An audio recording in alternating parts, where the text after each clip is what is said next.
हाँ जी साहब, तो चलो आज का हम लोग टॉपिक शुरू करते हैं। आज का जो हमारा टॉपिक है, कंजर्वेशन ऑफ मोमेंटम। आज का जो हमारा टॉपिक है वो सिंपली है कंजर्वेशन ऑफ मोमेंटम। क्या होता है साहब ये? फिजिक्स में ये जो शब्द है आपका कंजर्वेशन, ये 2-3 बार आएगा। कंजर्वेशन मतलब सीधा सा मतलब आप इस चीज को समझो, ये होता है कांस्टेंट। कंजर्वेशन मतलब क्या? सिंपल लैंग्वेज अगर बोला जाए, सिंपल लैंग्वेज अगर बोला जाए तो वो क्या? कांस्टेंट है। कांस्टेंट मतलब क्या हो साहब? कि जो जो भी इसका वैल्यू है, जो भी इसका वैल्यू है वो हमेशा कांस्टेंट रहेगा, वो चेंज नहीं होगा साहब। अच्छा, ऐसा? हाँ। तो ये चीज कब होगा साहब? इसके लिए एक लॉ दिया गया जिसको बोलता है law of conservation of momentum. ये क्या बोलता है साहब? इसमें सीधा सा बात है कि अगर if net external force net external force on the system on any system is zero, then their momentum will be conserved. Then their momentum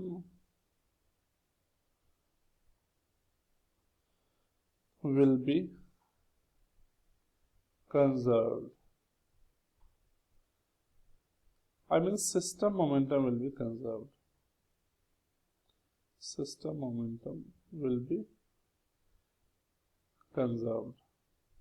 अब ये बार बार एक चीज आ रहा है साहब, सिस्टम। इस सिस्टम क्या होता है साहब? पहले हम लोग सिस्टम को देखते हैं।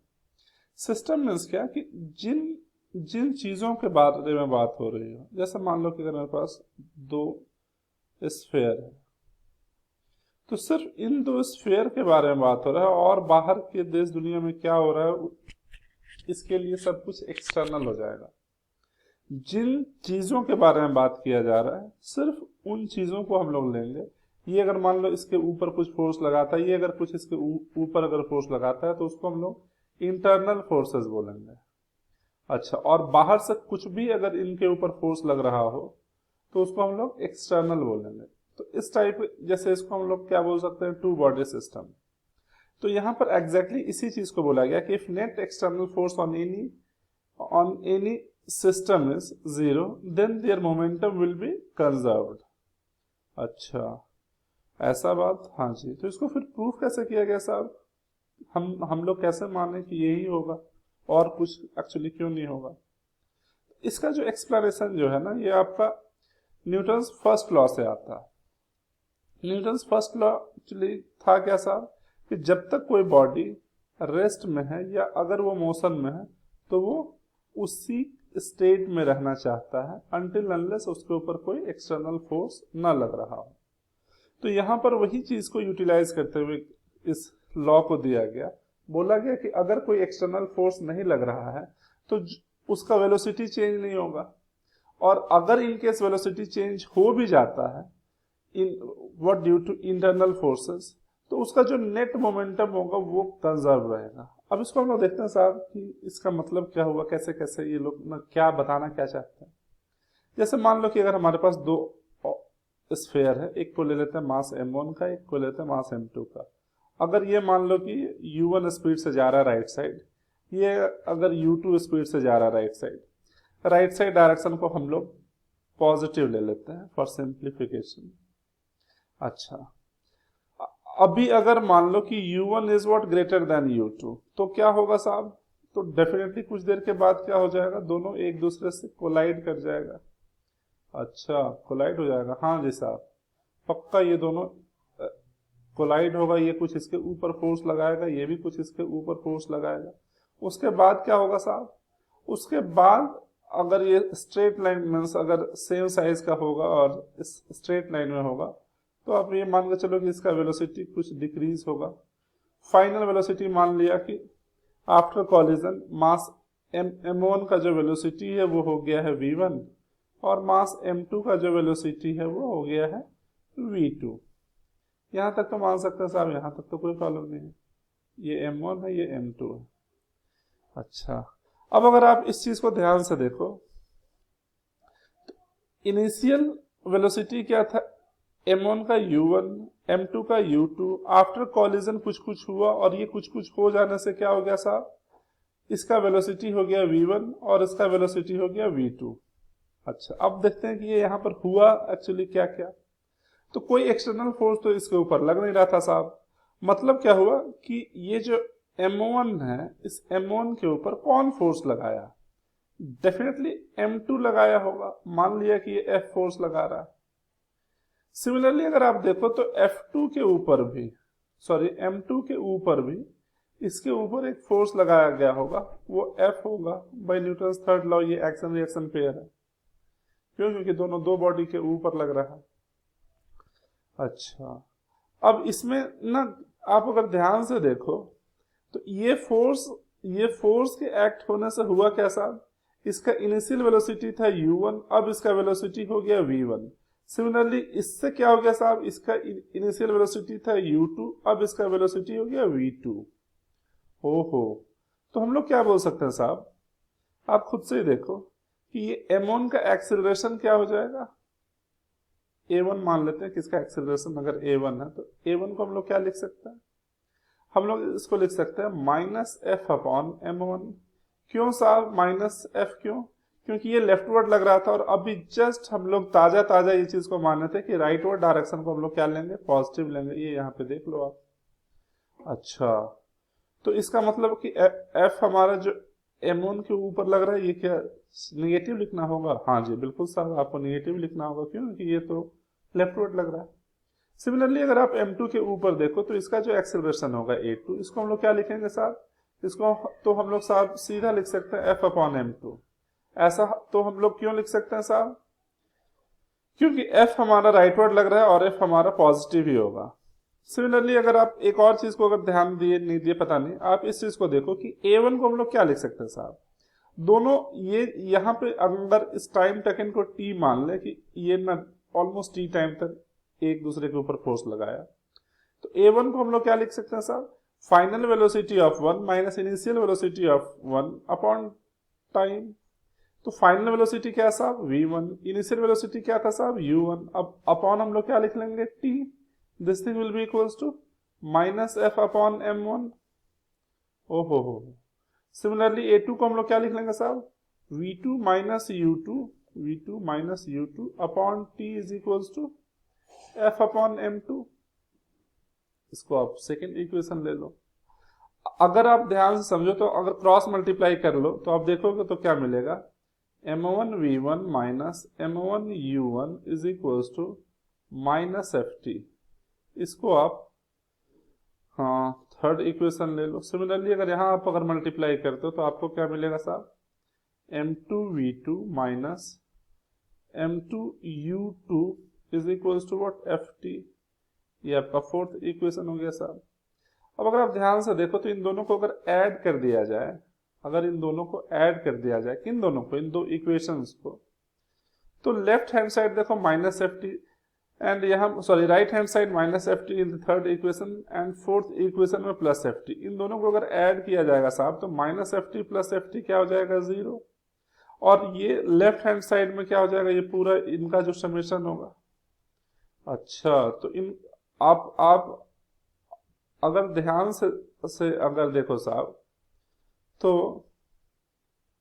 इसको हम लोग क्या बोल सकते हैं, इसको हम एक नए स्लाइड में बताते हैं। m1 u1 sorry this thing should be m1 v1 minus m1 u1 is equals to क्या आया था, माइनस एफ टी। ये मेरा थर्ड इक्वेशन था। और फोर्थ क्या था साहब, m2 v2 minus m2 u2 is equals two plus F T साहब, यही था। इन दोनों को अगर आप ऐड कर दो तो राइट हैंड साइड क्या चलाएगा साहब, 0। क्यों साहब, क्योंकि minus F T plus F T will be what, 0। Left hand side will be what, left hand side will be m1 v1 minus m1 u1 plus m2 v2 minus m2 u2। अब अगर m1 v1 को एक side रखें, m1 v1 plus m2 v2, this thing should be equals to m1 u1 plus m2 u2. So this will be the equation. अब अगर ध्यान से आप अगर देखो तो ये m1u1 प्लस m2u2 था क्या? ये बेसिकली था इनिशियल मोमेंटम, और ये क्या है? ये है फाइनल मोमेंटम। ये क्या है? ये है हमारा फाइनल मोमेंटम। हेंस अभी हम लोग इस चीज को प्रूफ भी कर लिए कि initial momentum will be equals to what? Final momentum. ठीक है सर। अभी इसी चीज को हम उस लॉ में बता रहे थे कि if net external force on any system is zero then their momentum will be conserve. अब इसको तो हम लोग प्रूफ करके भी देख लिया साहब कि हाँ, अगर इनिशियल मोमेंटम ये था तो फाइनल मोमेंटम ये है, हेंस प्रूफ। सही है साहब। अब इसका यूटिलाइजेशन देखते हैं दो तीन प्रॉब्लम्स में। मान लो कि ये प्रॉब्लम दिया हुआ, अब a body of mass 300 gram kept at rest breaks into two parts due to internal forces. One part of mass 200 gram is found to move at a speed of 12 meter per second towards east. What will be the velocity of the other object? अभी दोनों जो particle है साहब, ये जो ना particle before breaking rest के ऊपर था, कुछ इंटरनल फोर्सेस से ये दो पार्ट में साफ बट गया।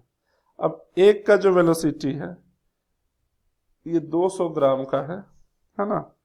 टोटल जो पार्टिकल था वो 300 ग्राम का था, तो ये 200 ग्राम, तो ये वाला पार्ट 100 ग्राम। ये अगर फॉरवर्ड जा रहा है आपका कितना? 12 मीटर पर सेकेंड से। सही है ना साहब। अब इसको सब्स्टिट्यूट कर लो। मान लो कि इसका वेलोसिटी ये साइड है v, तो m इंटू वी प्लस इसको m1 ले लो, इसको m2 into 12 will be equals to what? 0। अच्छा, अब अगर आप ध्यान से देखो तो v क्या आएगा? Minus m2 by m1 into 12 will be equals to, sorry yeah, so v you can calculate it from here, that will be -24। -24 means क्या कि मेरा जो एज्यूम डायरेक्शन था वो गलत था, बेसिकली ये इस साइड मूव करेगा। सिमिलरली इस टाइप का बहुत सारा प्रॉब्लम आप अपने असाइनमेंट में भी देख सकते हो, और भी बहुत जगह आपको इस टाइप का प्रॉब्लम देखने को मिल जाएगा। एक और प्रॉब्लम देख लेते हैं साहब। Two small magnets are placed at points A and B on frictionless horizontal table. Their masses are 20 gram and 12 gram respectively. The magnets are released and they move on the table due to mutual attraction. When the first magnet at a point A1, its speed is found to be 3 meter per second. Find the other magnet at this instant. Initial momentum अगर आप साफ देखो तो दोनों का system अगर रुका हुआ था तो वो क्या था? 0 था। अब अगर देखो तो अगर एक मैग्नेट 3 मीटर पर सेकेंड से मूव करना शुरू किया, इसका वेट कितना दिया हुआ? सॉरी 20 ग्राम। सेकेंड वाले का वेट एक्चुअली कितना दिया हुआ साहब? 12 ग्राम। अब अगर आप इनको कैलकुलेट करना शुरू करो तो ये क्या आएगा? वही फिर से वही कहानी, m1v1 plus m2v2 is equals to what? 0। why? because initial momentum was what? 0।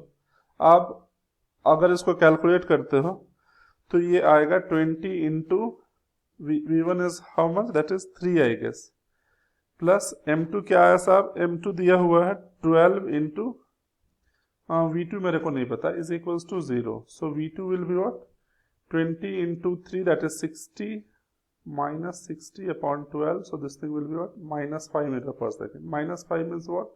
कि ये उल्टे डायरेक्शन में आ रहा होगा साहब, मीन्स ये जो एज्यूम डायरेक्शन था ये रॉन्ग था, ये ऐसे जा रहा होगा।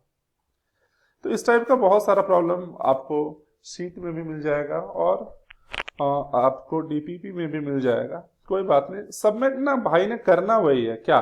Initial momentum will be equals to final momentum, जो भी है वही आंसर है। ये था आज का हमारा डिस्कशन जो हम लोग लास्ट क्लास में किए थे। इसको ध्यान से ना आप लोग देखो, आप लोग जेनेसिस के स्टूडेंट हो, आपका मीन्स जो ना गुरुकुल बैच भी ना चल ही रहा है, जिनको जहाँ कोई भी दिक्कत हो आप कॉल करो, मैसेज करो, कोई प्रॉब्लम नहीं। जब बोलोगे रात में 3 बजे तक हम आपके लिए हैं। कोई भी डाउट होता है आप बेझिझक पूछो, कोई प्रॉब्लम ही नहीं है उसके लिए। Thank you.